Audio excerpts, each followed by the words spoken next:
Ladies and gentlemen, welcome back to the podcast. We are going to be on episode number 28. And this one I'm talking to, I would say, the most famous and elite hacker that Ultima Online has ever seen. Some would even go to say, in every other, major MMO, he is definitely touched in some regard. But Manfred is his name. And I got turned on to him because someone messaged me and said, hey, they emailed me and said, hey, there's this guy Manfred, and he had this, bug where he would like redeed your house and take it. And I was like, what? And it sounded very similar to what Chopper was describing back when I talked to Ask Chopper about his website. He's like, yeah, there was a bug that you can like instantly make someone's house IDOC. So the really cool parallel here is I found out what the actual bug was. Manfred describes it in detail. It's amazing. But it's a very cool piece of history to kind of understand the mentality of Manfred, because this is let's be honest, this is a bit of a gray area, right? I mean, he was exploiting and hacking, and he turned a very healthy profit off it. So it's an interesting moral, I would say, maybe not dilemma, but an interesting thing to think about, right? Where, as I'm in my 30s now, would I maybe steal people's houses and sell it for cash? Not sure. But based on the money he was making when I was in like my early 20s, would I have done that? Without a shadow of a doubt, I would have done it. But this is a very, I think, crazy interview in the fact that Manfred is so open and honest about it. I feel that we're not going to really get to see or talk to someone of his caliber with such transparency like this, right? Because everyone, I'm a big hacker, I'm blah, blah, blah, right? A lot of people are all talk until you actually kind of talk to them, and what will they actually spill and tell you. And I will say I was completely blown away because I didn't know anything about Manfred before talking to him. I had complete ignorance. So while I'm talking to him, you're going to kind of see, I was really blown away at not only the money this guy was making, and he did cross paths with Chopper. It's crazy that really this whole exploiting, world, if you will, was so interconnected where people knew each other, but there were still different little silos all the while. And I think this is like an absolute masterpiece of the podcast inadvertently. When, you go back to when I talked to Garriott and Star Long, you understand that they were so inundated and busy with other stuff. They had no time for, Chopper's shenanigans or Manfred. I mean, these were just still small little fish in the sea. It was crazy to me to think about that. Except, and you'll hear, please listen to the whole episode, because you'll hear he does get the attention of the devs at some point. A fascinating story. I am a little bit under the weather, so I apologize. My voice is a little off, but I really wanted to get this out because in terms of one of my favorite ones I have done, Manfred is definitely up there in top 5, just because I had no idea the level of, detail that went into this kind of operation. And, how did he sell stuff? It's mind-blowing to me. So I hope you guys sincerely enjoy this. I still am streaming on Twitch, and I actually started streaming on YouTube a little bit. I stream UO, of course. So please check me out on there. I'll have links. I'm going to post all of Manfred's links as well below, because he did talk at the big DevCon, the big hacker convention, about hacking video games. So I'll post all that in the description. Y'all can watch. But sincerely, thank you guys for hanging out. Keep sending me those emails. Please keep connecting me to, I would say, some of the most interesting people I've ever talked to. And the really cool thing is we're coming up on a year for the podcast, and I will share with you guys. We've hit over 10,000 plays, which for a very niche uh, type of podcast, I'm really blown away by that. I never expected in my wildest dreams I would have that many plays. Because this is obviously very targeted to a certain game. So y'all have been great, and we'll catch y'all next time. Hope you have a good one. All right, guys. I am sitting here with Manfred, and Manfred, thank you very much, first of all, for joining me, man. Yep. Thanks for having me on. Yeah, where should we start? We have a lot of stuff to talk about. So I think we're gonna get right into definitely the question I usually ask everyone: Where in the world does Manfred come from? The name. So Manfred, on Discord, I'm Manfred. I started out in Ultima Online back in like 96, 97. I signed up for the beta through like PC Gamer magazine. And I think you like filled out a form, a paper form, and you sent it to like the OSI offices down in Texas. Yeah, And yeah, like yeah. the year afterwards, like sometime in 97, I got invited to the beta. Um, so I originally started with the name Logic. Okay. Dumbass name, but whatever. Let's fast forward a little bit. I was huge into PvP. Ultima Online opened up some PvP shards. I think it was called like Siege Perilous or something like that, but like Right. around 98. So I went under with a PvP mindset. So I was like, I'll just pick the jankiest name I could think of, and I went under as Fuckchop, PHUCKCHOP, right? Okay. Just tongue-in-cheek name. So one day, I was PKing, getting tons of complaints. Like everybody's complaining to the GMs, like this guy's hacking, this guy's cheating, speed hacking, wall hacking, what have you, because I was like slaying people left and right Right. with this name, which added insults to injury to these people, right? So anyway, one day I was just chilling at Trinsic, like macroing something, and I went to AFK for like I don't know 30 minutes. I went down to like Krispy Kreme to grab a box of donuts. That was like my usual lunch back then. Right. And I came back and I was like, wait a minute, something's off. And I opened up my paper doll and it said Manfred. And I checked my chat log and I guess like a GM came when I was AFK and he was talking to me like he can't go around PKing as fuck chop. So the GM just changed my name to like a random NPC, I guess, and Manfred came up. So my name came from a GM back in Ultima Online. Now, how old were you back then? And that was around 98. Just graduated high school, started college around 19. Okay, so you weren't. I mean, you were a mature punk kid. Mature in air quotes, yeah. Okay. And describe now your kind of. Are we on dial up? Or describe your computer. Like, set the stage here. All right, so I had a brand spanking new, I think it was a Gateway or a Dell. No, it was a Yeah. Packard Bell. Oh Brand wow. new, Okay. yeah, Packard Bell. That brings back memories. Was a P75, 75 megahertz, so it's Okay. smoking fast.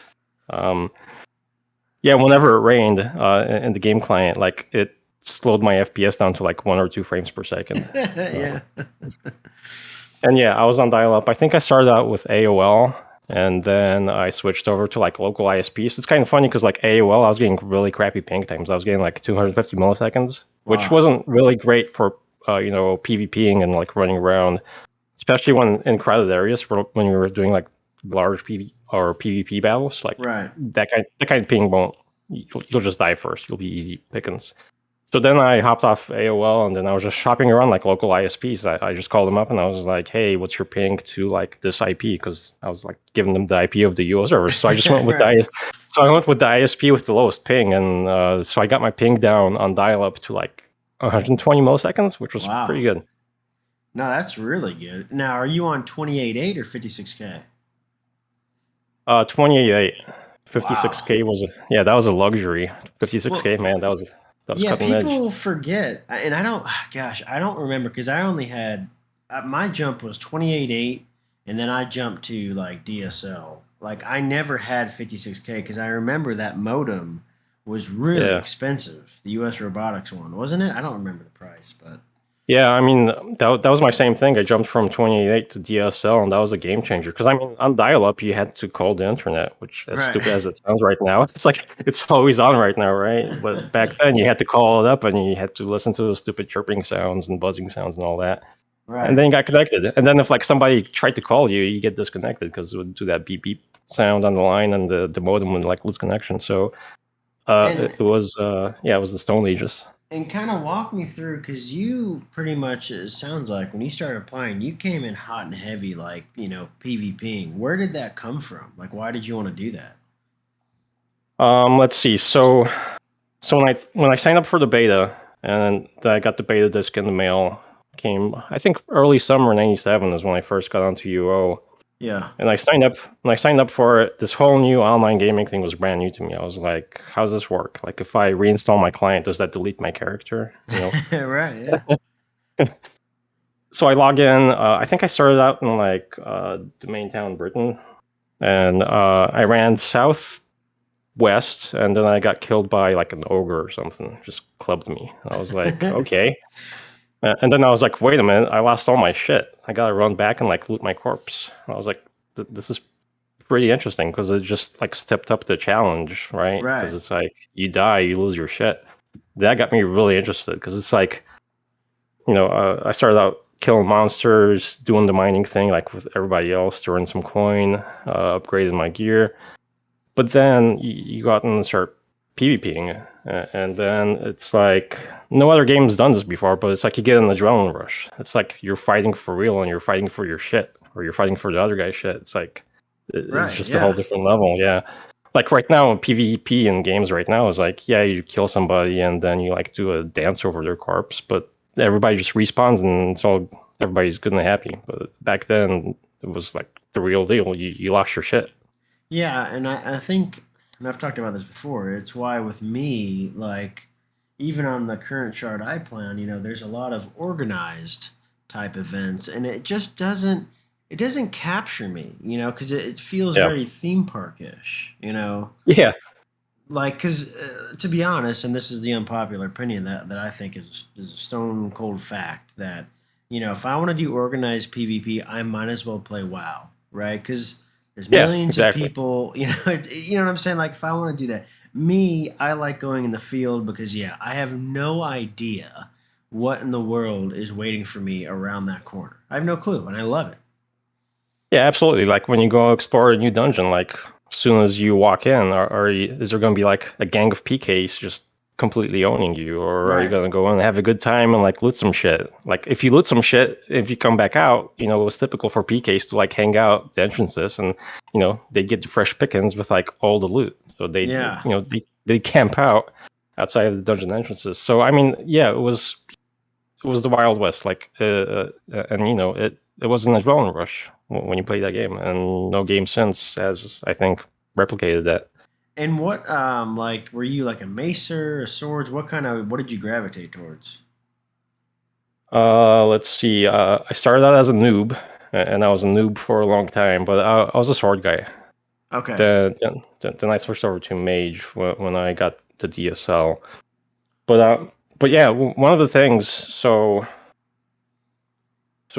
starting out back then, like on dial-up, and I was huge into PvP. I noticed one thing: there was this one guy named Scotty on the Pacific Shard, Okay. and rumor was that Scotty was like an employee of Microsoft, or he worked for Microsoft, and he had a house near their campus, so he had a direct T1 line connection. Oh damn, yeah. So he had like 10, 15 millisecond ping time. So whenever I'd meet Scotty, I'd be dead before he'd like load in on my screen. So I was like, this is bullshit. Right. So that's when I was like, I gotta figure out a way to like beat Scotty and like beat all these like low ping bastards as they call them back then. Oh yeah, And that's because you could clearly, for everyone that's if you didn't play back then, you could easily see a difference in ping. It was like they were. It was almost like they had 150 FPS and you had 10 is the equivalent today. yeah, yeah, exactly. Um, so as you may have heard, like I have a huge history in like hacking online video games, and that's Yeah. UO was pretty much where I started, and it's because of that. It was mainly ping differential, and I wanted to like even the playing field without spending $2,000-$3,000 a month for a T1 line. Right. So I started like modifying the client and seeing how it works. I was starting college back then. I didn't know shit pretty much, like didn't know programming or anything like that. So I just started learning how to like modify the client. Like, how's this thing work? Yeah. Some of my first modifications were just modifying the data files, like because back then, like, you could hide behind a tree and you couldn't target that person that's behind the tree because you couldn't see him. And back then, you couldn't like target the name. So like, if somebody's Oh. PKing you and they're trying to run away, they just hide behind a tree and that's it. And they log out. So this one of the first things I did was like modify the game art files to like make trees. I turned trees into like stones or something. So they'd be thinking that they're hiding behind a tree, but on my client, they're hiding behind a rock, Wow. which is covering up their ankle, and that's it. So I'd kill them, and they'd be like, "What the fuck, you're hacking?" And I was like, "Well, you're cheating." Now, Like did Steven. you realize, back then, at least at this point, that was a client side thing that you were doing, not a server side? Did you understand that concept or what? Yeah, I understood that was a client side thing. Okay. Yeah, and I mean that just got the ball rolling onto like more what ifs, like what would happen if I started like manipulating the packets between client and the server? Like, what if I really like dug into how this game works? So And now, what time period is this? Are we still in like 98, 99, or like what time yeah, frame? this is around mid to late '98 when I really started like digging into the client, and then I wrote some software like to like tap into the client so I could see like the unencrypted packets that were going between the client and the server. Wow. And and it's so funny that like in hindsight now, after and I think you listened to some of the Gary and Star Long ones where these guys were so inundated with other crap, they had no time, for this kind of for let's say your nefarious activities, right? There was Yeah. no time. Oh yeah, absolutely. Yeah, in more ways than one, it was uncharted waters for everybody, the players, the developers, Yeah. everything. So, I mean, other players took advantage of, they could afford a $3,000 T1 line and completely decimate their opponents. And, necessity is like the mother of all invention, as they say. So, I couldn't afford a T1 line, so I was like, let's find other ways to like skin this cat. So, I started modifying the client, and um, this branches out into so many different stories we could go into. But let's talk about newbie bags. Does that mean anything to you? So Newbie bags. like when you first spawn in, they give you the bag with items. Yeah, and then you die, and the bag stays with your ghost, I guess. Right. Yes, Right, that I right, right. remember. Yeah, yeah. So back then, when I was messing with the client and the packets, you know how you open up your paper doll and you see like your spell book right next to your character, and on the other side is like your bag. You like Right. double click your bag and it opens your inventory. So you can actually unequip that bag that's on your paper doll. As crazy Oh, as that sounds. wow. And back then I was like, oh shit, I broke my character because I equipped my one and only top level bag. Like, I like dropped it on the ground. I was like, man, this is bad. So I'm running around trying a bunch of things, logging in and out. Like, my bag is still gone. I can't open my inventory. And then I try some random stuff, and the craziest thing happens. Like, I tame some animal out in the forest, and my bag reappears next to me. Like, somehow through the process of taming an animal, it causes your bag to reappear. Wow. So I started playing with it, and the original bag that I dropped on the ground, I picked it up, stuck all my reagents in it, and like stuck all my loot in it. And then I don't know, I got into some PvP battle or whatever, and I died. And it turns out that bag uh, behaved like a newbie bag. Like, I was able to die and keep all of my items inside of that bag. Did you have to Like retame a creature though to get it back? yes. So here's Okay. the No, no, no. So let's go back through the steps again. So like, you have your paper doll, you drop your bag on the ground, you tame a creature, it respawns your bag next to your character, right? So you have a Right. bag on the ground and a bag on your character. So you stick all of your loot in the bag you like unequipped, and all your loot in that bag will exist and will go with your ghost when you die, so it doesn't appear on your corpse. So Wow. it's completely. So So I could make an unlimited amount of these like newbie bags, where your loot would be safe after you died. You'd respawn with it. And then I started selling them on eBay. I put up a big disclaimer saying, "Hey, these bags are bugged. The developers might fix the game client or the game server or whatever to like completely delete these bags or change their behavior." Yeah. And I sold dozens, if not hundreds of them. Like they were selling Wow. for like 100 and $150 a pop. Now, did you ever have a paranoid thought in your head that like they're gonna catch on to you? What do you mean by they? Because Like there's like the multiple. well, like the GMs, right? Like not eBay or anything, but I'm saying like, Origin would like catch on, like, okay, you're hacking the client, they're gonna ban you. Did you ever have that kind of paranoia behind this, or no, not really? Uh, Surprisingly not, because Wow, I yeah. was like I've never been banned from a game or an online service before, and that really didn't cross my mind. I was like, hey, I found a glitch and I found these bags, Right. and I was selling them on eBay, and they provided some utility to players where they were willing to pay a couple of $100 for them Now, sometimes.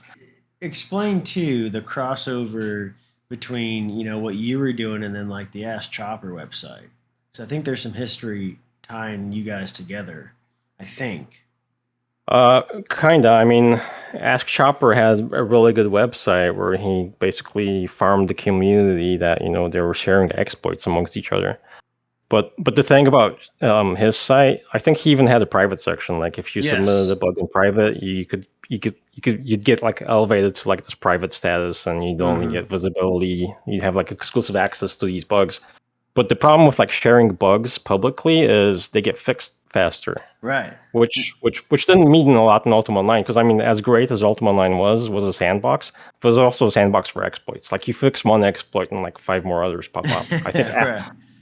I think Ask Chopper had, I don't know, hundreds, if not thousands of exploits. And I mean, the ones, so here's another huge rabbit hole. Like Ultima Online was like one of the first virtual economies. Like they had a virtual ecosystem.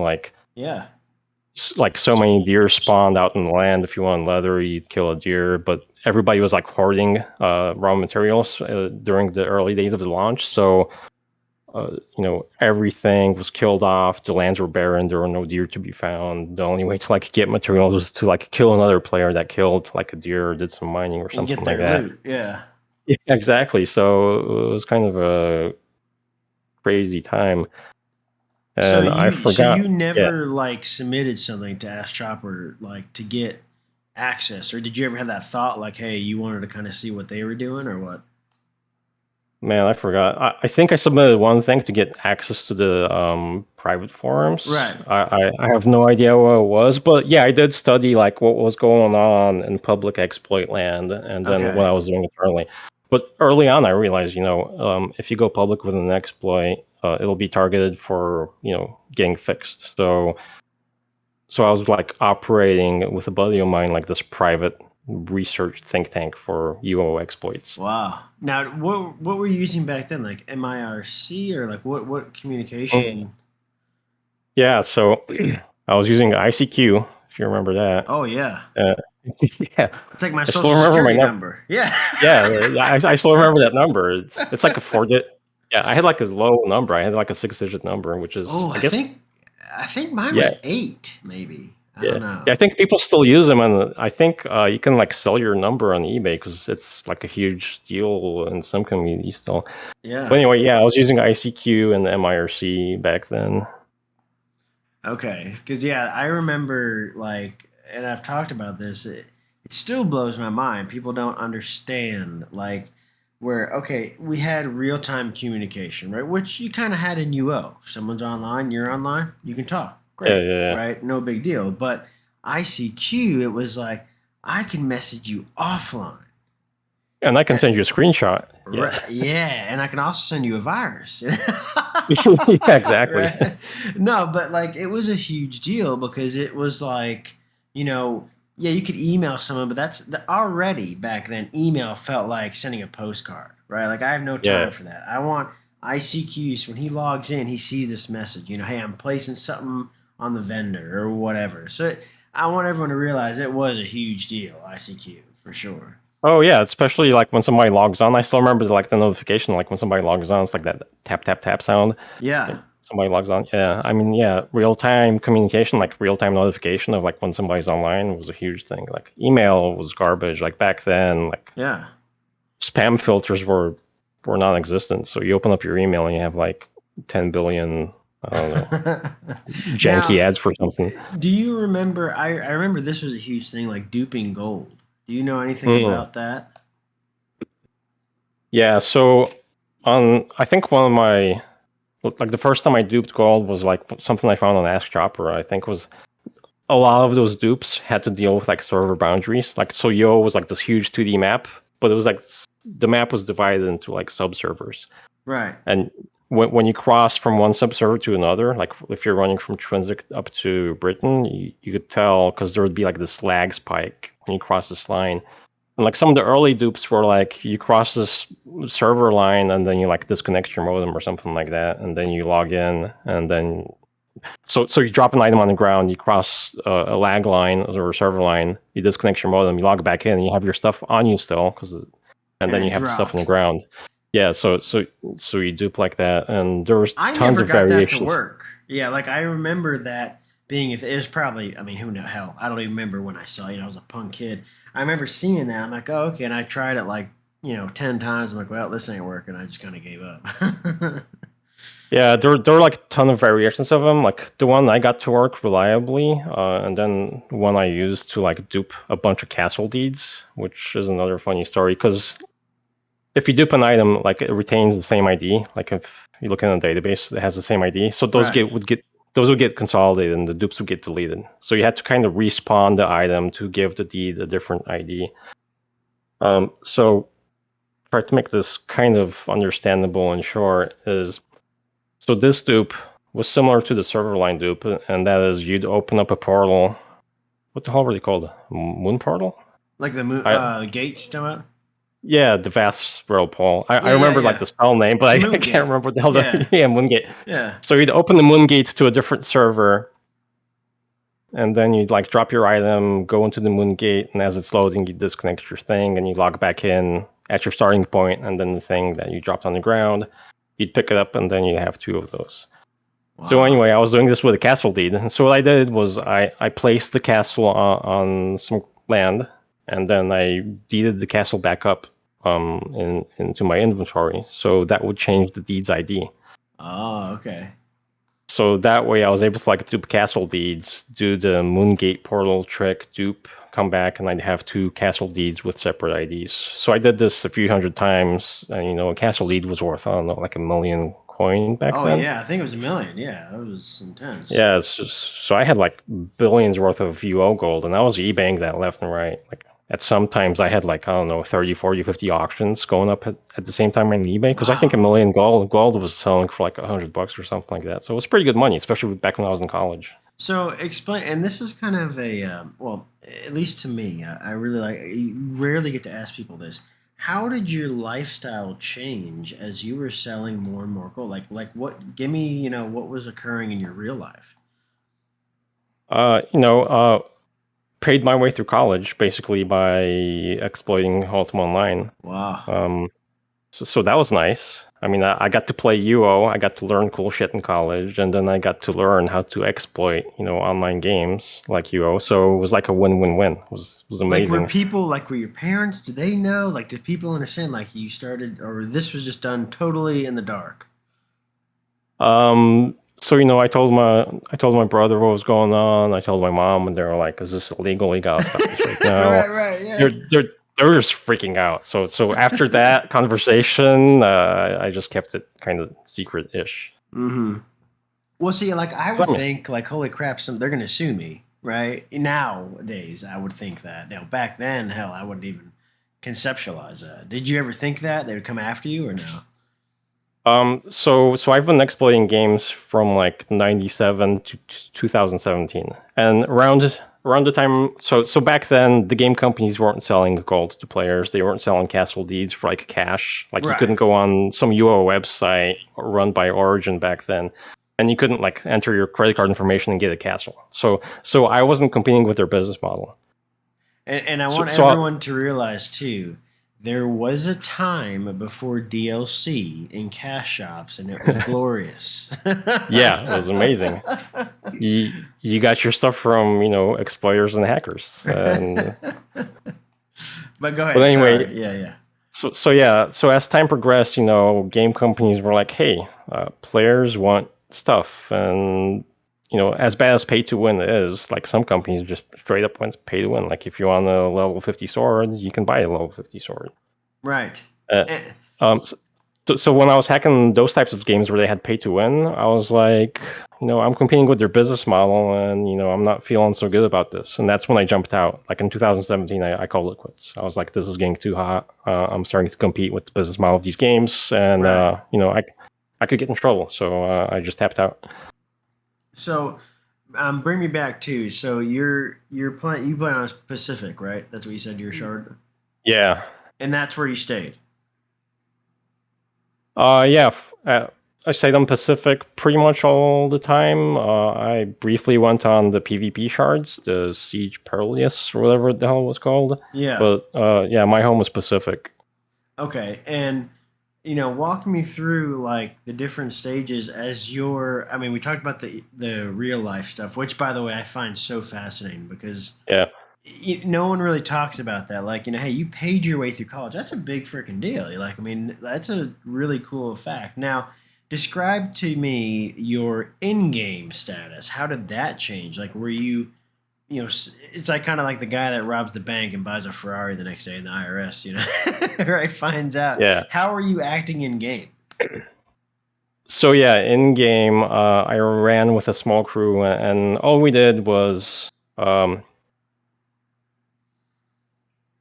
yeah, this gets a little bit interesting because all we did was PvP and use exploits or glitches in UO to like loot houses or take over houses. Like Okay. for example, like one of the dumbest exploits, and this didn't really require any technical knowledge or anything, is when the houses were a thing. You could like, so the way a house would work is you'd buy a deed from the deed vendor, like in a major town. You'd find an open plot of land, and you'd double click the deed, and then you'd click on the ground, and then poof, your house would appear. Placed. Yeah. Yeah, and then you got a key in your backpack, I think, to Right. that house. Like if you lose that key, you're screwed.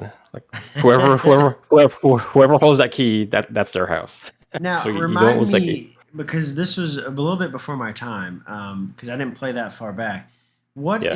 if I looted the key, stole it, whatever? How would I know what house? You just have to go around to find that house, right? You wouldn't know based on the key. Yeah, you could go around like try every single house. Okay, right, because it didn't tell you Yeah, coordinates. Yeah, right. Okay. yeah. But one of the things was you just camp out in front of the house, and like somebody teleports in or runs up and opens their door. You just run in behind them and kill them and take their key, and now it's your house. I can't imagine Um, that, man. Yeah, that's crazy.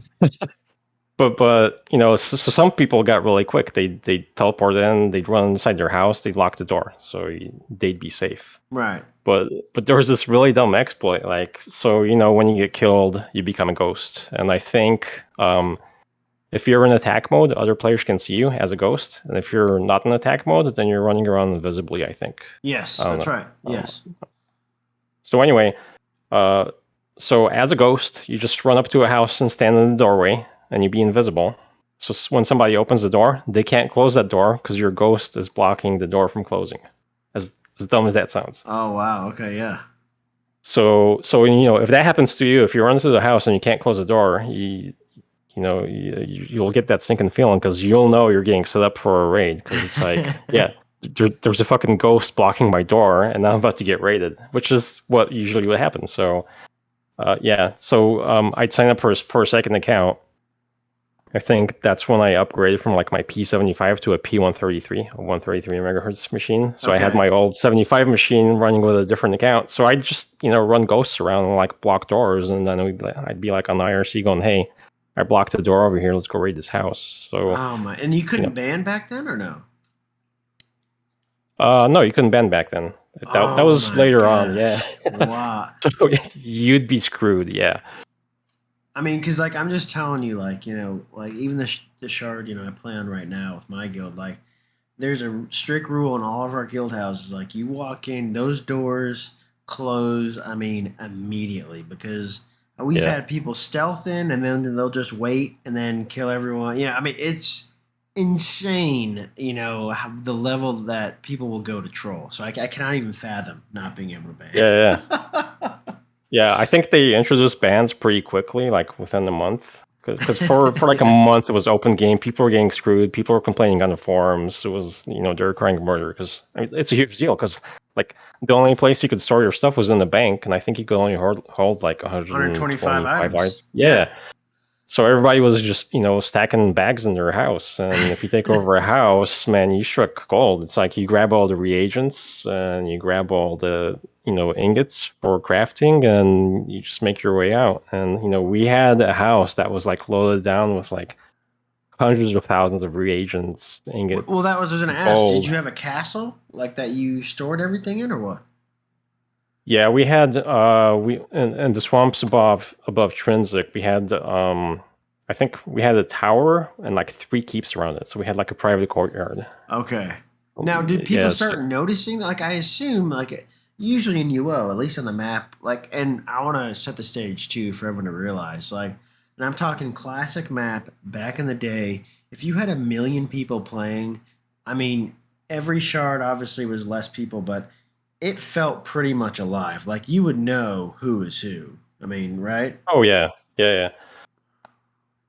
Um but yeah, like we'd loot a bunch of houses for fun. Um and then, we'd hoard all the valuable stuff inside of our keeps and houses, and we'd get GMs visiting us frequently because, if we use some kind of a trick like the ghost trick in the door to like loot a player, take his house, take all his stuff, they're gonna call a GM. So we had Right. GMs called on us all the time. And one time we were like going through all of our loot at our house, and a GM pops in, and they're like, "Holy shit, this is a lot of stuff. You guys are duping."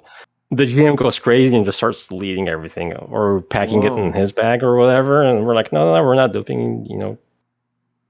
Check the logs or whatever you have. I can promise you this isn't duped. We're just looting houses. So we get the GM to chill out, and we talk to him, and then he like gives us our stuff back, and then that was that, kind of like Wow. separated or part of the ways. But anyway, yeah.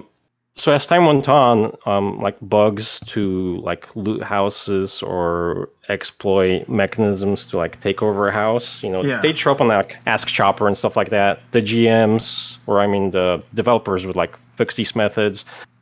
So as time went on, like houses became more and more secure. Um, Right. Yeah, because I mean, now, gosh, I remember the Stratix like forums. Was that the main place people were going, right?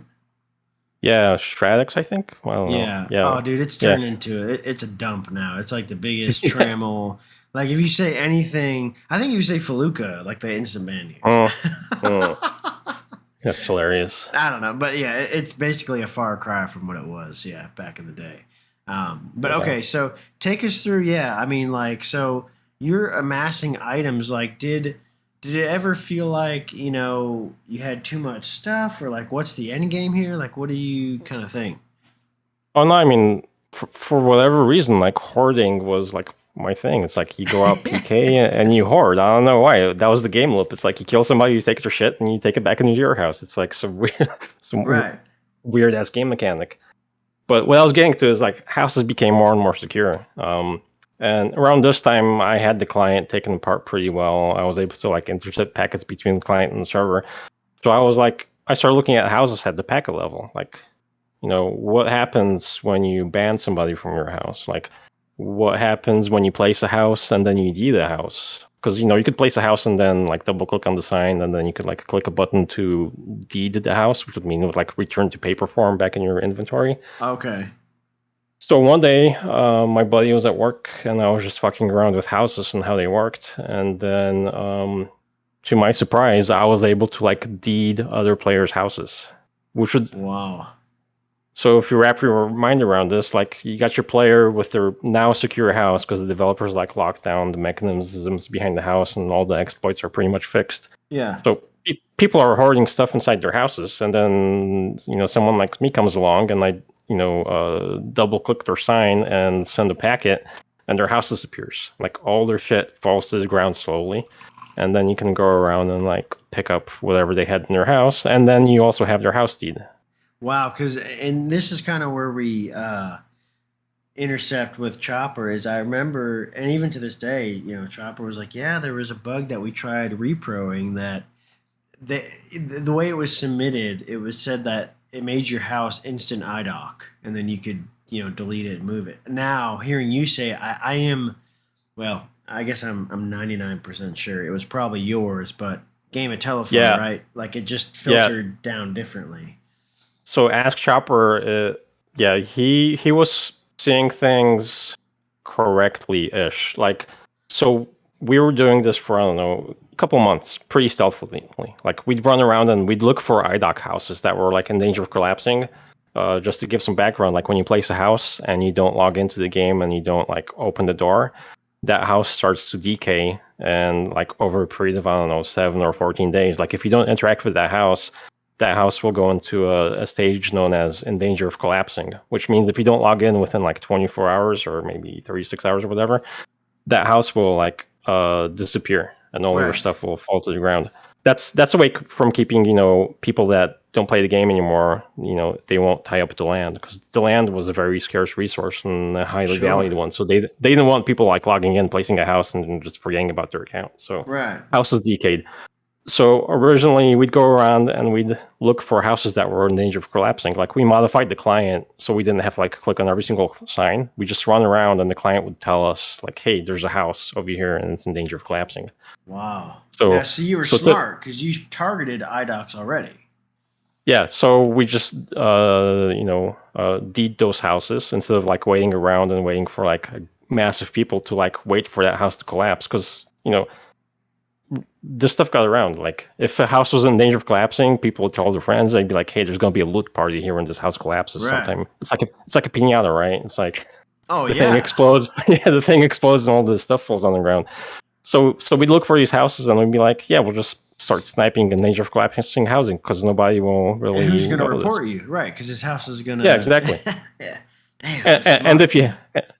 and if you happen to own that house and you're like, "Oh shit, I gotta log in and refresh my house," and you log in and your house is gone, and you'll be like, "Oh man, I was too late. I I didn't was log in like root or whatever." exactly. Damn. Yeah. This is some big brain tactics. I like it. Okay. Yeah, yeah. So anyway, we'd be doing that, and then eventually we ran out of these houses because all There's the only so danger of many. collapsing. Right. Yeah, yeah. So then this kind of takes us to another side story around the area of U, which is the upper northwest part of the map. Yeah. Um, Back then there was this guild called Players of Asia, I believe. They were POA, very notorious PK guild. I do believe they were also hacking or whatever. Yeah. So we were like mortal enemies with them, and I don't think they spoke English because I'm not sure how they communicate. They probably communicate outside of the game. But anyway, we always got into battles with these guys, and sometimes they'd win, sometimes we'd win, and then something went south really fast where we had to take revenge on them. So we just deleted like their main house, like their main guild house or whatever. We just walked up to it and straight up deleted it with like people in it, Oh my gosh. and nothing came out of that. But that was our first like ballsy move. It's like, because they probably didn't complain to the GMs. They probably couldn't Well, complain to the right. GMs. like the mob, yeah, attacking another mob person. Well, you gonna call the cops? Probably not. Exactly. So yeah, that was like a big fu to their face for because things went south with our guilds and their guilds' relationships, or whatever. So anyway, that was a ballsy move, and then we got away with that. Damn. Um, And now, and this whole time, again, like you're still selling gold. Like, did your operation expand to where like your brother or your other people are getting paid? Like, how did the money work? You're curious. yeah, so me and a buddy of mine, we were like listing actively on eBay. We recruited our friends in the IRC. We're like, "Hey, you want to make some extra cash?" They started selling along with us on eBay. So Wow. yeah, we just spun up operations on like every single shard. I think there were like 7 or 8 shards back then, and so we were selling 30, 40 listings per shard. So we probably had like 300 listings going at any one time. So it was pretty good. It like especially Wow, for us man. college kids. Yeah. So, I mean, your college days were pretty good then, because I mean, Manfred, don't BS a BSer. Don't tell me you're just paying off your math classes. You have to be having some fun, right? Yeah, yeah, it was good money. No, and I'm just laughing because I can't even Yeah. imagine. Yeah, because well, I'm pretty stupid today, but when I was that young, I was even more dumb than I am now, and I can't even imagine because it's like you get an extra $100 in your pocket when you're 19, 20. Let me tell you, it burns real quick. Oh yeah. Um, let's see. I was gonna go off into a little side story, and I forgot where. Ah, yeah, deleting houses. Yeah, yeah, Um, so deleting houses, what we felt was too risky, and we kind of felt bad about it because we ran out of like endangered collapsing houses. Now we had to, the only option was to like delete, actively players' houses, which we weren't too comfortable with. So at this time, having the GMs called on us all the time for like other PvP related shit and suspected hacking and whatnot, we got friendly with a couple of GMs, and yeah. I think we disclosed one exploit. There was an exploit where you could place a house under the map, which seems dumb and it seems inconsequential, right? But the thing is, like, if somebody steps over, like, all right, take a step back. If you place a house and somebody steps into your house, they turn gray, which means they're open for PKing. Like, you can Right. attack them without Yes. any repercussions. So if you place a house under the ground on a 2D map, and if somebody walks over that area where the house is placed, like, they won't see that house, but they'll walk over the area where the house is at, so they'll turn gray. So you can PK them, and they'll be like, "What the fuck? I just got killed, and I can't Right. report this guy as a PK." So they have no idea the house is underground, and it's like a free for all PKing. So we place the house underground intrinsic, and then anybody that was running in and out of intrinsic, we just do a paralyze and lightning bolt and like a flame strike, and they just Yeah. drop dead. And we'd be doing this for a couple hours, and then a GM came in, and then we disclosed how we placed this house underground, and the GM got fired because Wow. the UO dev team, they were like, this is a pretty exotic exploit. They probably had inside info, so they thought this GM was working with us, and they fired this GM, and that pissed us off. Like, we were like, this is bullshit. Right. We were trying to help out, and you guys ruined this person's like dream job. Did the So GM ever so contact you offline or? yeah, so that got to a huge side story, and yeah, we had a relationship offline with that GM after that. Okay, that's all you have to But say. Yeah, anyway, sure. Yeah, yeah. yeah. But anyway, so we had this house deletion exploit, sitting in our inventory, and we were like, all right, we got burned by the UO devs. So I think this was like around December of '99. Okay. We went around on every single shard, and we got things set up because there was some setup you had to do to like deed other players' houses. It's a little bit complicated, but anyway, we spent like a week or two like going on every single shard and every single subserver and getting things ready so we could go on. I think Christmas was like on Monday, so it was like a 3-day holiday Yeah. uh, around that time. So I think like Saturday night when like the GMs were offline or the devs were like off having Christmas with their families, enjoying a long weekend, we Yeah. went on and we started deleting houses on every single server. Oh my. And this was a big deal, kind of. I Oh, mean, I'm sure. Like, I mean, the keg exploded, right? yeah, the forums went crazy. People on Stratix went crazy. People were like speculating what the fuck is going on. Are the servers corrupt? I think the GMs got called in to work that weekend. Oh my God, god. I feel bad about it now, but I remember I think one of the lead devs at that time, his name was Sunsword, and I Okay. think he was the one in charge of like investigating the house deletion bug. But anyway, we just dropped a bomb on their servers and deleted like a bunch of. Hey guys, quick sponsored commercial break here. This podcast specifically is sponsored by Death Wish Coffee. I want y'all to head over deathwishcoffee.com. Use code UltimaOnline. It's a special code that only is available for listeners of this podcast. It gets you a nice discount.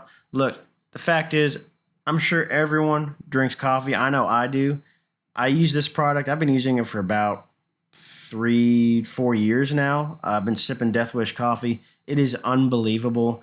If you want to support me, you want to support this podcast, you believe in my vision, let me tell you, Death Wish is basically literally fueling me with coffee to pursue my passion, which is expanding this podcast as far as we can go. So please check them out. And honestly, give me some feedback. Let me know if you guys have tried it. I know I've gotten a couple people have already ordered stuff. Sincerely, thank you. But thank you very much, guys. Hmm? I feel like talking to you, you still had a very fond respect for the game that Oh, you absolutely. you didn't really want to play this card that you just played. Is that kind of truthful or what? Yeah, I think we were forced into it because I mean they destroyed the GM's life by firing them by accusing that GM of not doing something that's not true that we Right. knew wasn't true.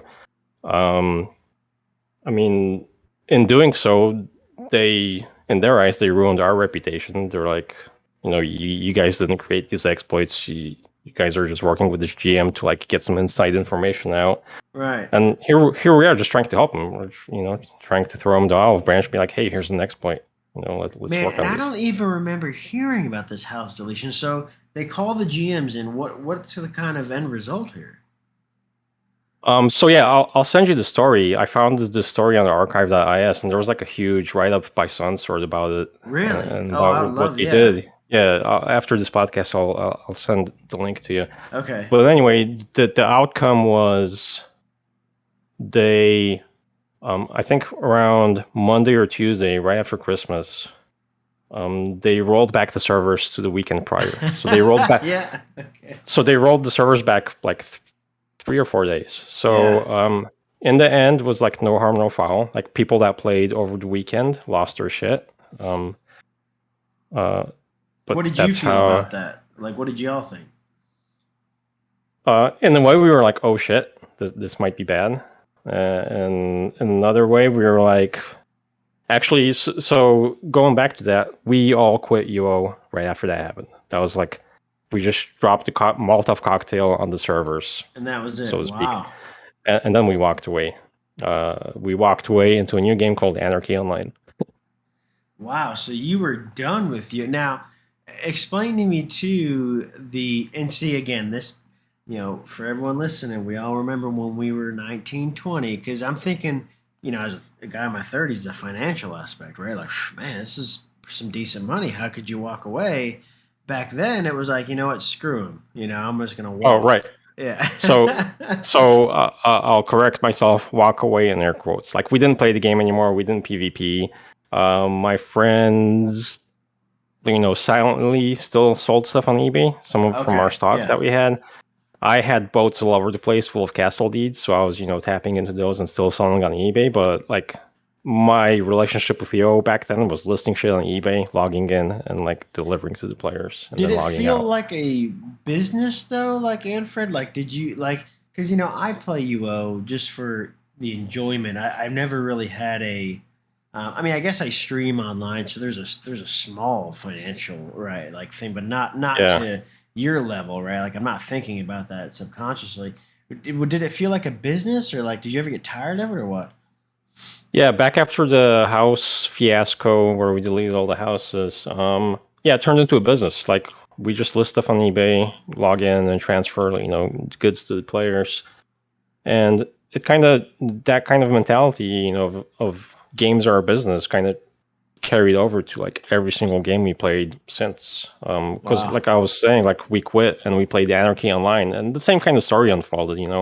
Anarchy Online had PvP. We modified the clients, saw how it worked. We got bored of the game, and we found some exploits. Dupe exploits. We were able to like create items out of thin air, and we just started selling stuff on eBay again, and it I just turned mean, into a business. it's a very interesting, like, I think, moral, kind of conversation, right? That it's like, in my opinion, it's like, well, and now again, I'm talking right now in my 30s. Well, if Yeah, QA didn't do their job, right, and these exploits weren't discovered, not my problem, right? Like, this is a viable mechanic at this moment in time, yeah. like. Like, what is If that you, kind of how your feelings about it, or like have your feelings evolved over the years, or what do you think about it? um, so here's my thing. Like, if the exploits didn't exist, right, we wouldn't be exploiting it. That's obvious. But also, since we were selling this stuff on eBay, like if players didn't want items, we wouldn't have a business either, and we wouldn't be exploiting these exploits as much because Right. there would be no demand for this stuff. So there was a gap in like what players wanted from the game developers and the game itself, and what was provided. And we kind of wedged in right there, and we were like, we created this bridge between being able to like spawn items out of thin air. We basically created like the first version of DLC. We were like Right. Well, and exploiting. Yeah, it was super interesting talking to Gary when like I brought up like, hey, didn't y'all like know they're selling like stuff on eBay? And I remember him saying like, yeah, we didn't care because he's like, we didn't offer that as a service, yeah, and we didn't. And it was wild hearing him say it. And I'm like, it's so simple. They just didn't care, right? I mean, yeah, they they cared probably to an extent, but when and I think this is my appreciation, and it's so cool talking to you, seeing another side to this, that there was so much corporate BS going on behind the scenes.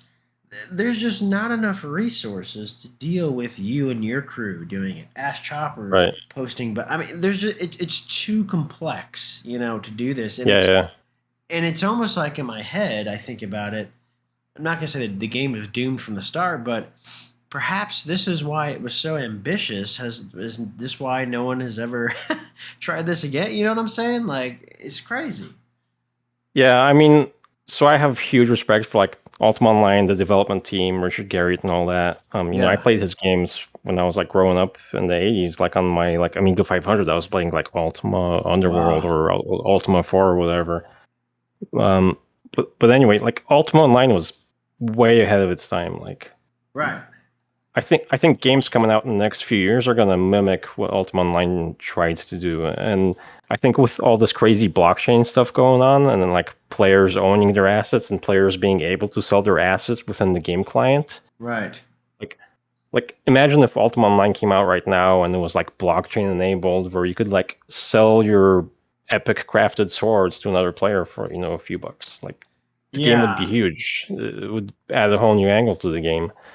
Well, Uh, I know, and I think it's so interesting, and I really respect you coming on here because it's hard getting people to kind of talk about not only because let's be honest, when I was 16, Manfred, when I downloaded that exe, I was elite hacker, right? Like, yeah, I mean, I remember having, and this is really funny. I was either during middle school, high school, like AOL Instant Messenger was huge. I remember yeah. getting what were they called? I don't remember the name. There was programs you could download. And gosh, I remember like it was yesterday. It was like on a shitty GeoCity site, and they were programs that would like kick people off AOL Instant Yeah, it was Messenger. it was called AOL. Yeah, Was yes, that was it. And then I had like a bomber where it would flood like the text. It would kick that, and I just remember clicking a button and kicking something offline. I'm just like, yeah, yeah, what an idiot. yeah, yeah. That takes PvP to a whole new level. But Yeah. yeah, I remember AOL because one of the cool things about AOL, and for the people that don't know what that was, like AOL was a dial-up program that you like dialed up to the internet so you could get online, but also was like this all-in-one chat client. Maybe it was based on like IRC protocol or whatever. Yeah. But anyway, you could have like friends list, whatever. So this guy created AOL to like basically hack all the functionality exposed by AOL, and one of the features was, if I remember this right, like you could find out somebody's like real IP address. And, Yes. back then people were just dialing up, and their IP was sitting on the internet, like not like right now where everybody's behind like a net or whatever, where they're not Right. reachable. So back then you were sitting on the internet, and if you got somebody's IP in AOL, you could like send a ping of death. And there was a huge bug in like the Windows TCP/IP stack where if you sent like a ping packet that had a shit ton of bytes, like I don't know, 100,000 bytes or whatever, Yeah. it would blue screen your computer and crash. So Oh, I remember like it was yesterday when on ICQ someone sent me a virus and I stupidly clicked it, and yeah, they I think it installed a keylogger is what it did because they ended up hacking my UO account, right? and Ooh, yeah. it ended up blue screening my computer. I reinstalled Windows and all that crap, and then I remember, dude, like it was yesterday. I called the local police department. I opened a police report, and I said my online account was hacked, and it was such a weird like concept. Like they wrote it. I mean, I would love to. I don't even know if they have it, but I mean, it was a police report that they took, and like the cops, I think a detective came. And actually, I sat in his car and I kind of like just talked to him about it because he was kind of interested about it too. Because it was a Yeah. very, even today, it's a weird concept. Like, it's like, oh, it's just someone stole my identity. Okay, whatever. It happens all the time. But back then, it was a big deal. And I remember, like, there was no recourse. Like, I could open Yeah. a ticket with, Origin. They, give me a middle finger, whatever. It's sorry, it's your fault. I remember I had to start over at some point. Like, that was it. Yeah, I mean, for the most part, there still is no recourse unless you're doing like Yeah. ransomware for like a national industry that that happened like a few months ago or a few weeks ago, where people like Right. ransomware the oil pipeline or whatever. Like, unless you're doing stuff at that scale, you're just gonna you're gonna basically file a ticket with the feds or the local police, and it's just gonna get buried. It's gonna fall through the cracks. Nobody's gonna look into like Right. your Netflix account getting hacked or whatever. Yeah, and it just I think maybe perhaps you find that interesting too. But it's like over time that's never changed, which is wild to me.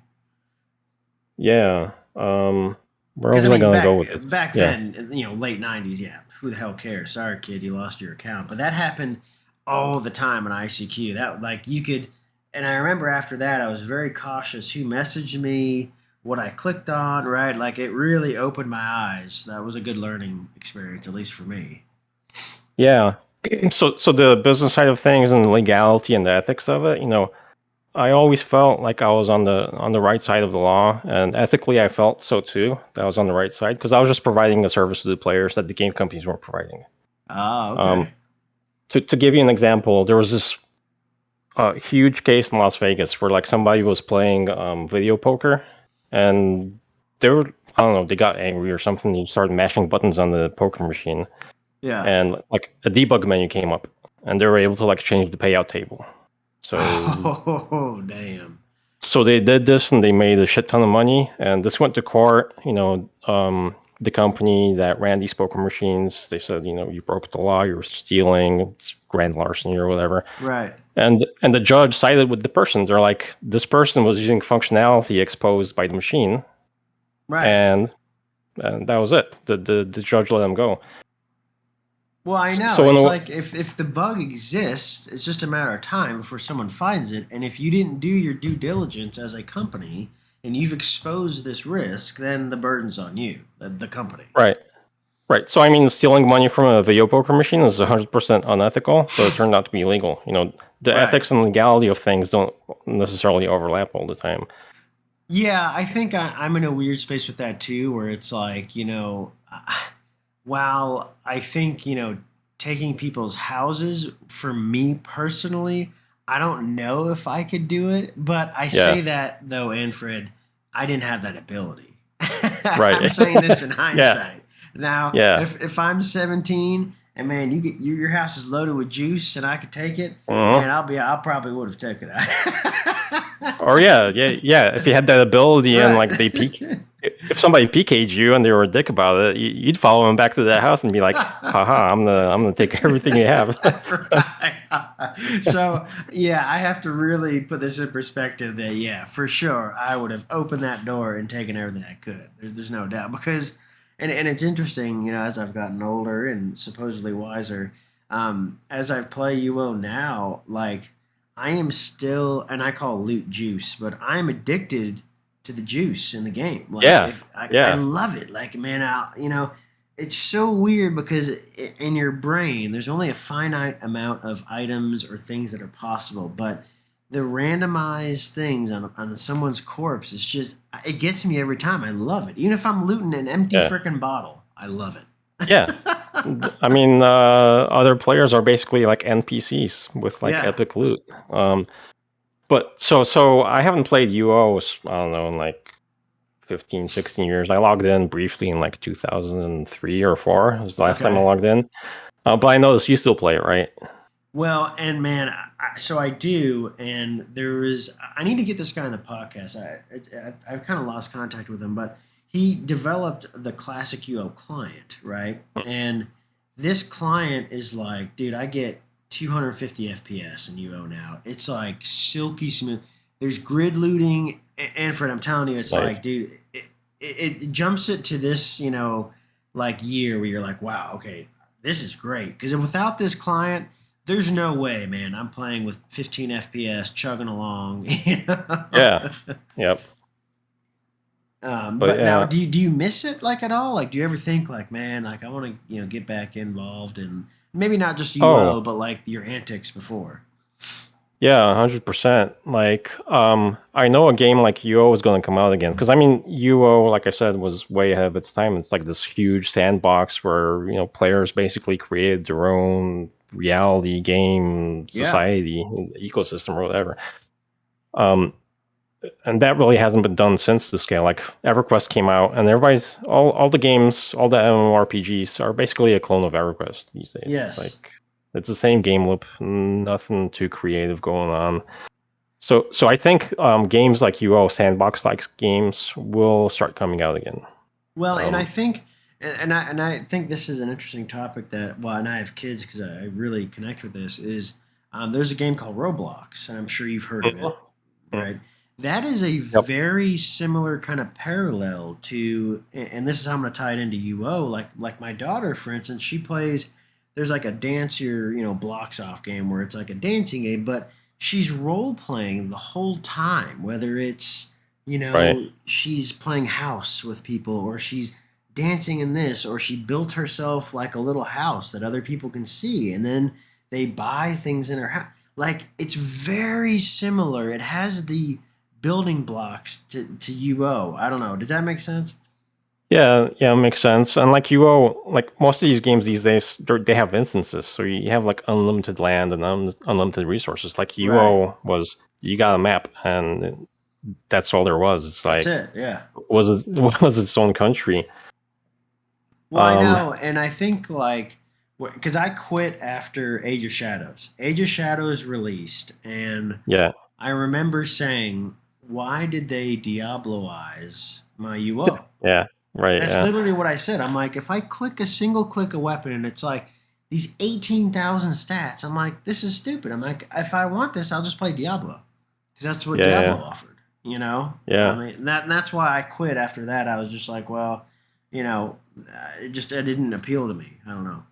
yeah. And I remember from like playing UO back in beta, and kind of thinking about it right now, it kind of reminds me like it's kind of like having a society in like a petri dish. It's like Yeah. back then it was very chaotic. You log in, you either make it or you die, and somebody takes your shit.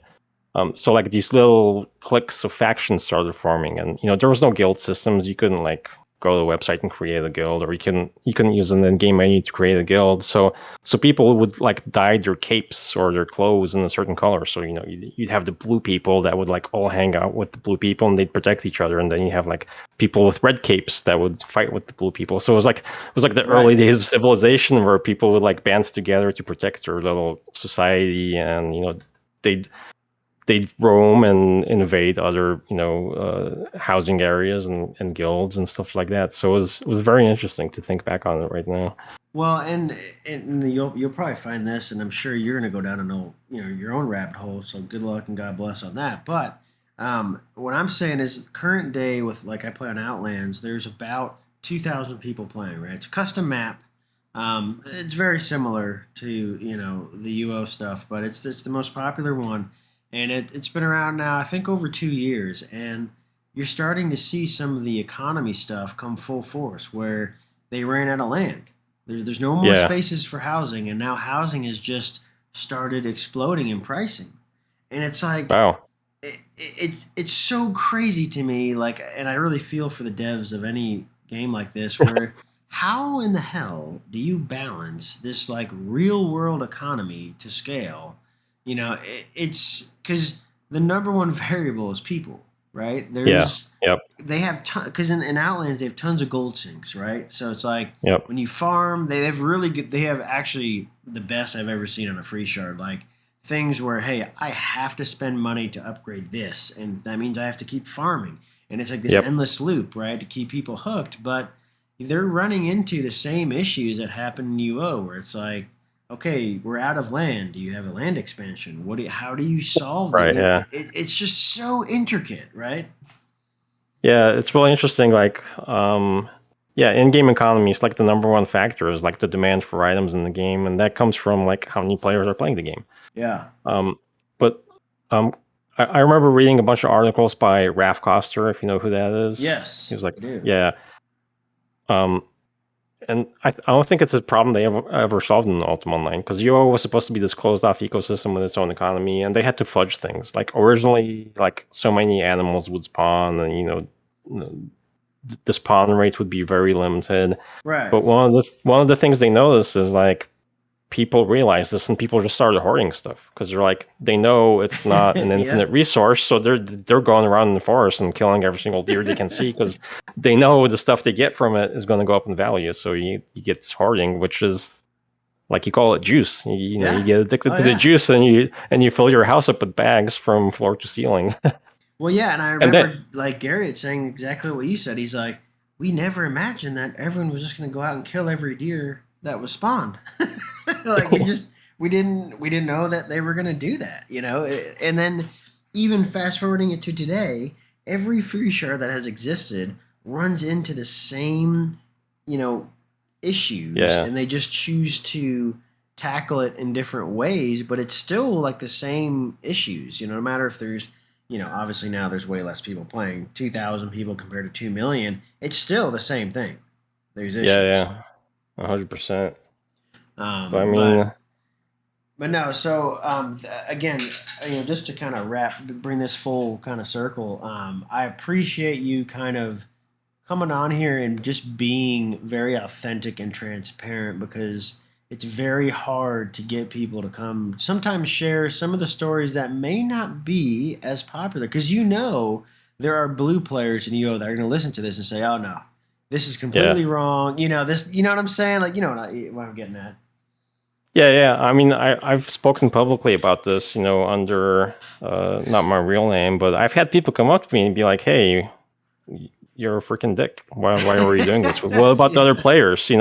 They're taking it from the perspective of like games today, and not like how it was back then. Right. Right. You can't take a lens from 2021 and apply your thinking to, the crazy land of UO in 1997. Right, because like I could Um, say right now in 2021, no, I probably wouldn't be taking people's houses as I'm in my 30s now. I probably would be, you know, I maybe steal some stuff. Like I like playing my thief. I'll steal stuff from people, right. but I don't know if I'd do that. But if I, when you're younger, I mean, come on, everyone would. It's almost disingenuous to say, like, yeah, hey, you wouldn't just take one house if you, come on, you know? Yeah, yeah, absolutely. And I mean, like I said, I've always felt ethical about it, and that's why I jumped out in 2017 because I was like, encroaching on these guys' business model, and I don't feel right about this, so I jumped out. But like to give you some perspective, like I always get asked about this, is like, how well were you doing in like Ultima Online? Paid for college, and that's great, but like, Right. um, do you remember like Dark Age of Camelot, that game? Yeah. Yeah. Yeah.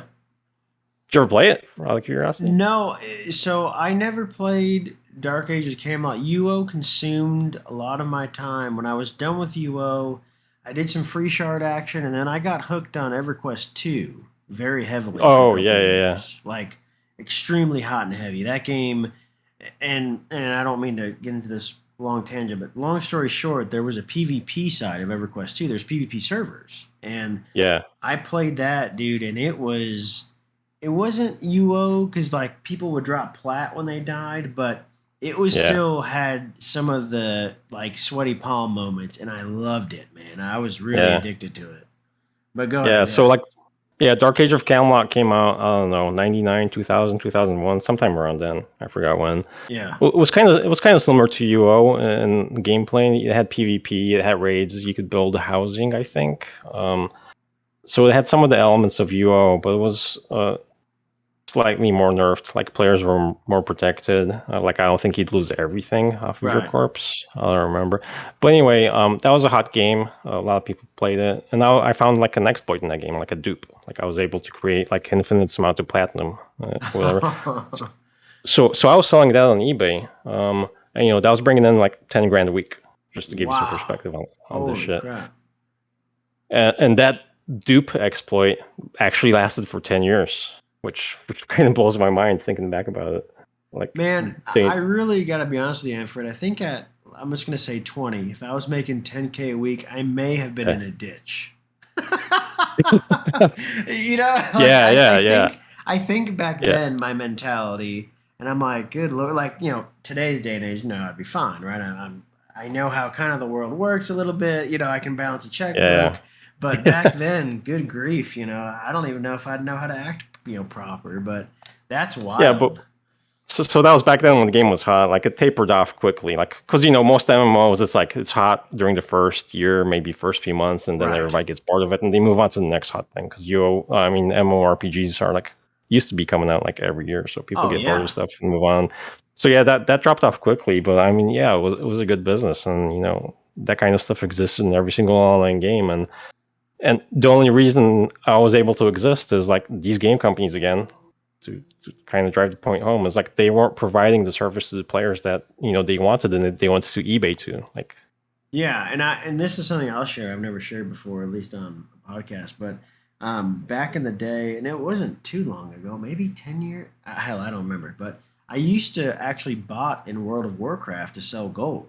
This is before they offered, yeah, to sell it, and they actually just sell it out right now, whatever. But yeah, I had like it was called Honor Buddy. I remember.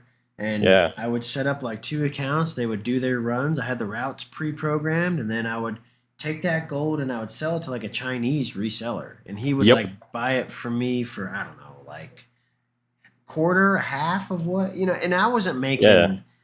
This was like after the golden age, so I wasn't really making crazy money. It was like maybe 500 a month if I was lucky, which still for passive income for just letting it run, I was like, it's really not bad. I was pretty happy, but I know there was a yeah, golden age before that. People were making buku bucks before, but so I do have kind of, and I guess my mentality was it was like a business. I didn't really care. I was like, there's a million people playing this game. I'm just a small goldfish in the sea, right? yeah, exactly. Yeah, but anyway, so like I said, I jumped out of this in 2017, and then I did like a huge public talk about like my history in hacking video games, and What have you pulled from it? Like coming out of this after 2017, you came out, you talked about it. What is your like takeaways from all this? so I guess I'll talk about the venue. It was DEF CON, like a Mm. huge hacking conference. And I guess to make a long story short, I went to DEF CON, did a talk, and all I got was investigated by the FBI. Holy crap! Really? Yeah, so anyway, I got my U.S. citizenship last year, right? Okay. Um, it's a really long process. I applied in like 2019. You go through all the paperwork, and they Right. called me in late last year, and they're like, "Yeah, let's make this official. Bring in your passport photo and like a proof of residence, and just some final paperwork."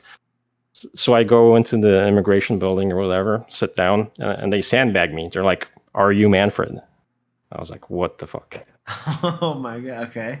Yeah, my reaction was WTF, and then I laughed. I was like, "Yeah, that's me." And Right. they asked me like 25 questions about like, my history, how I made money, like did I pay taxes on my money, and all I paid taxes on everything that came in to me and all that. Like everything was on the up and up, and I just answered every single thing honestly, and I like, kind of laughed through the whole thing because I couldn't believe I was getting asked about like some online identity Wow. um, during some like legal proceeding, and I have an open or a closed FBI case file now. So I like to joke with my friends that I got vetted by the FBI and they gave me the thumbs up. I guess I don't know.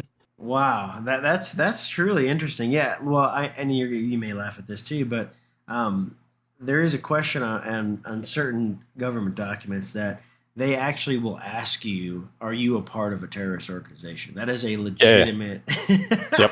Yeah. question.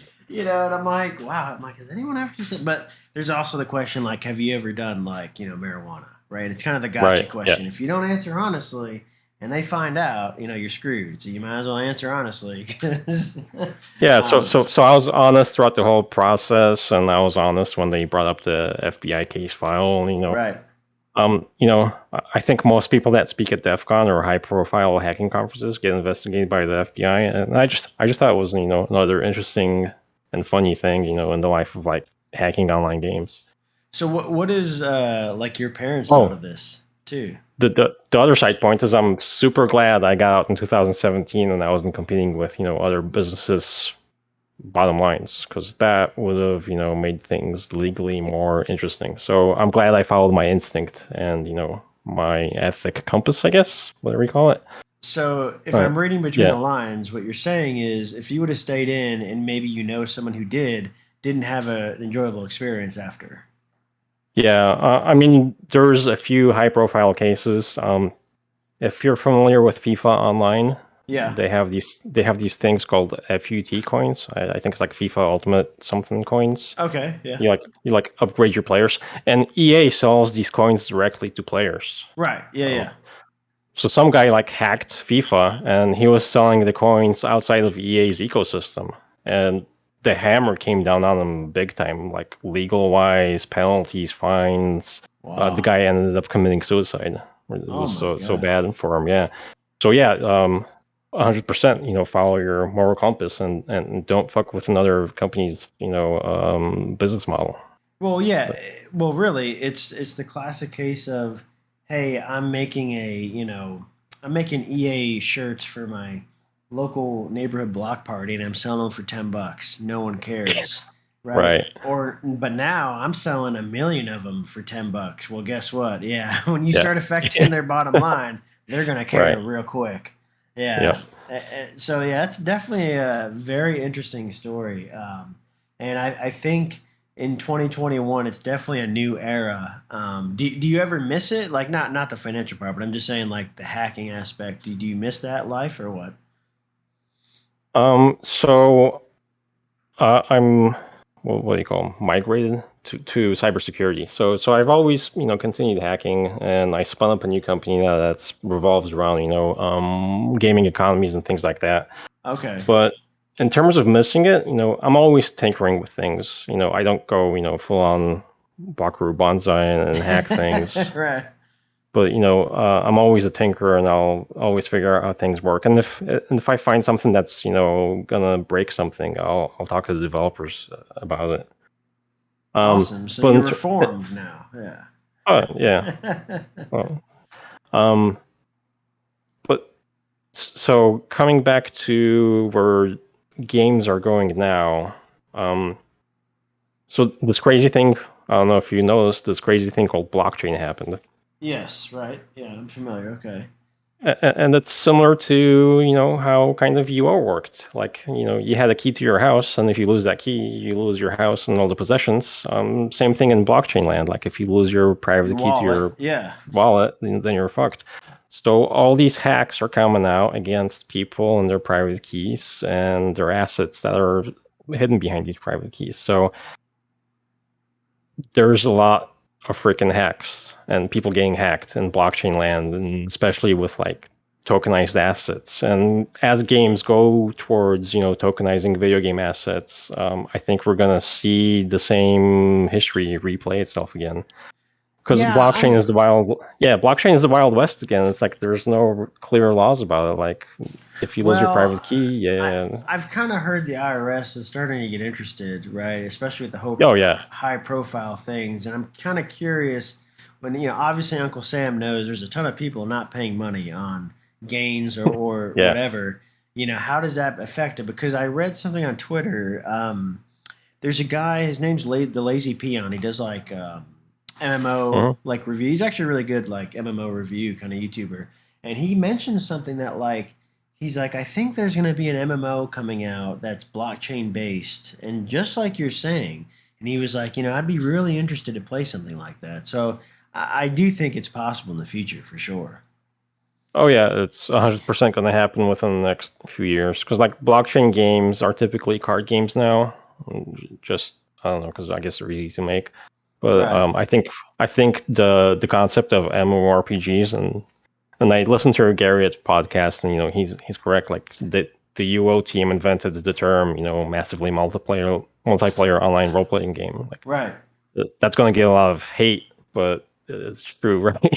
Like Yeah. there were some multiplayer games before that, but UO was like what sparked this off. That was like kind of like the big bang of that stuff, this whole trend. And I think it's going to get a rekindling when people own their assets again and they risk losing them, and then exploits come into play, and now you have other countries exploiting, U.S. players and vice Right. versa. It's going to be the Wild West again. So it'll be very interesting to see what pans out in the next few years. No, oh, for sure. And I hope, I think at least talking to you, I definitely hope, we get to cross paths again in the next year or so and kind of see where things are, because I think this conversation relating to UO and MMO is just a very curious topic in general, because it's like you said, it's Wild West. No one, it's uncharted territory for everyone. Um, Yeah. so, but no, thank you, Manfred, for definitely hanging out with me, man. I've had a great time. Is there anything you need to say to the community at large or anything like that? So I have a lot of people that come to me and they're interested in like, how do I get started hacking? How do I hack? Like, um, one, it's really a curiosity driven field. Like, um, if you're curious about something, you gotta take it apart and figure out how to hack it. But you also have to be, especially these days, super ethical about Right. hacking and up to date on the law. Just because it's not illegal doesn't mean you should do it, because it's probably unethical. So, I mean, it's a huge balancing act. Like researching how something works in order to break it is a lot of fun. Um, but going the next step and breaking something is something these days I'd advise against. Going back on my wisdom and all the things I've learned in the Right. past and seeing what's happened to other people. So, yeah, definitely do your research, hack stuff, but be responsible about it. That's all I'll say. Perfect, Yeah, and, man. and thanks Yeah. for having me on. This felt like a therapy session. No, yeah, man. I tell you, it's not only like that for you, but for me as well, because I'm starting to, as this podcast has evolved into this, just I almost say it's an avalanche now. It just started snowballing, and it's so fascinating to connect these older stories almost together, while the community at large was huge, right? It was Yeah. still very small and siloed for certain aspects, especially exploits, right? Like you knew Yep. about other communities. So I mean, and I hope, I truly do hope, when I'm, hell, in my 50s or 60s, this kind of has like a time capsule of why did these people like this game? You know what I'm saying? Like this, people Yeah. have to be Yeah. curious about it. Like what is it about it? Um, Yep. but no, man, I appreciate it, man, and I'm sure we'll talk again soon. Yeah. 100%. Thanks for having me on.